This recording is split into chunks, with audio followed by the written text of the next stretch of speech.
Hey everyone, today we're talking about breaking your fear. This is a common topic I've had brought up to me, and so I'd like to do a video on this one. Breaking your fear is really important if you want to succeed in life, and this is not just for real estate, this is anything you want to do in life. If you're not able to overcome the fears that hold you down, you're going to be very limited and very closed off. There's a famous quote, you have nothing to fear but fear itself, and that is so true. Now, fear is a good thing. It actually has helped us throughout our lives. Without fear, we wouldn't be scared of that noise in the dark, that could have been a tiger or a lion hiding in the bushes. It stopped us from eating strange things that could have been poisonous. So fear is not necessarily a bad thing. It's a useful tool. But if it controls us to the point where it limits our ability to do new things, then it's very bad for you. So you need to understand that fear is actually a source of strength if you use it wisely. It tells you, it's actually your body, your mind telling you what you need to do to succeed in life. So use your fear as a tool. So I'm going to show you how you can break your fear and actually turn it into a positive as opposed to a negative. First thing you need to do to overcome your fear, to break your fear, is to name your fear. That's one of the strengths we have as human beings, is that we can assign labels and names to things. It allows us to put it into context in our minds, to sort it, to categorize it. That's one of the most important things we can do. So the first thing you need to do when you have a fear about something is to think about it, to be introspective, to name that fear, to really understand what the qualities of that fear are. If you study the fear you have, you can understand it better. If it's talking to people, if it's public speaking, if it's spiders, if it's so many things in life, whatever it may be, if you name it, you have control over it. You have the ability to influence it. So the first thing you need to do is realize that the feeling you have, that gut, the paralyzing feeling or the gut feeling you have, that is, or the butterflies, whatever it may feel to you, that is something that needs to be addressed. When you have that feeling, that's your mind saying, oh, something's not quite right here, now you need to use your brain power to analyze that feeling and think, what is this? Name that fear. That's the first step to owning your fear, to maximizing your success. Number two, hedge your fear. Once you've named your fear, it's much easier to dispel the myth of the nightmare. Because often what we do is we think of the worst possible scenario. So if I talk to a stranger, they're going to scream and yell at me. They're going to slam the door in my face. They're going to get all, they're going to call the police on me. And I can have a record. Oh my God, I can lose my license. There's so many horrible things that can happen. That is a crazy fear, but that's what happens. Fear goes down this dark path. A lot of people are afraid of success, and it's actually a true fear. And so what they do is they actually, they retract because it's too afraid to actually try to push themselves outside of their comfort zones. A common fear is that if I don't make these deals happen, I'm not going to have money to pay the bills. I won't be able to keep the lights on, or I'll lose my children. The CSA are going to come and take my children away if I can't have enough money, if I can't make these businesses happen. So there's so many whirlwinds of what ifs and nightmares and fears that are in our heads. And the first thing you need to do is name your fear.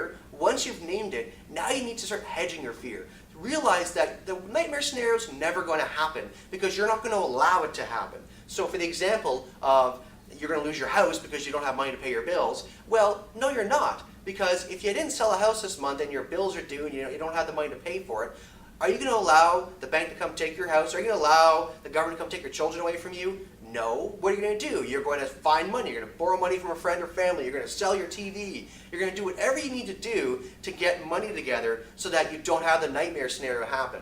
So the first thing you're going to do is name your fear. The second thing you're going to do is hedge that fear. Realize the nightmare scenario is not going to happen because you're going to do this and this and this to stop that nightmare from happening. That's the second thing. So it gives you control back. It gives you power back.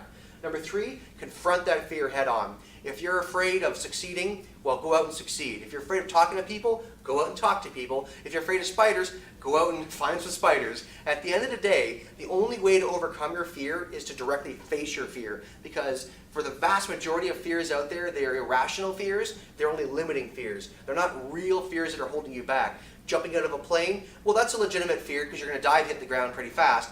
Where parachute, obviously that's going to change the situation. So you need to realize that there are real legitimate fears. You shouldn't go jogging on the 401, but at the same time, you should also understand that most fears are not there to keep you alive, they're there to hold you down. So you need to realize what the fear actually is, name the fear, hedge the fear, and then of course, confront that fear. And the final point is eat your fear. You're going to find that once you get good at this, once you get good at the first three things with fear, that fear becomes a source of power for you. And what I mean by that is that if you are looking at your business back to real estate, and you just really suck at calling for sale by owners. You don't like that. You find that very difficult. You find that hard. Your heart races every time you pick up the phone to make your call to Kijiji.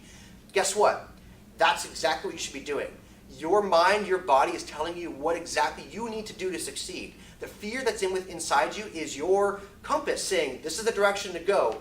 Naturally, we hesitate to go outside our comfort zones. So whenever we're nudged towards outside our comfort zones, we get that feeling of fear build up inside us, the anxiety that builds up. But when you realize that that's actually a source of strength, that that's actually a compass saying, go this direction, you're going to find that you're able to overcome the challenges that face you faster. You'll get stronger, you'll have more success come to you, more abundance come to you. So the trick to using fear as a fuel source is to realize that that feeling of anxiety you have inside you, that limiting, the voice in your head saying, oh, you shouldn't do that, oh, I don't know about that. That's actually, in reality, that's actually the right direction you should be going. So follow your fears, push through your fears, eat your fear, find the source of strength that they really are, and watch success happen all around you. It's just magical what happens when you start expanding your comfort zone. Because once you've pushed it out, it's just like your muscles that you exercise. Once you push them out, it's locked in there. You actually have a larger comfort zone now, and you push it out further and push it out further. And you'd be amazed what you can accomplish.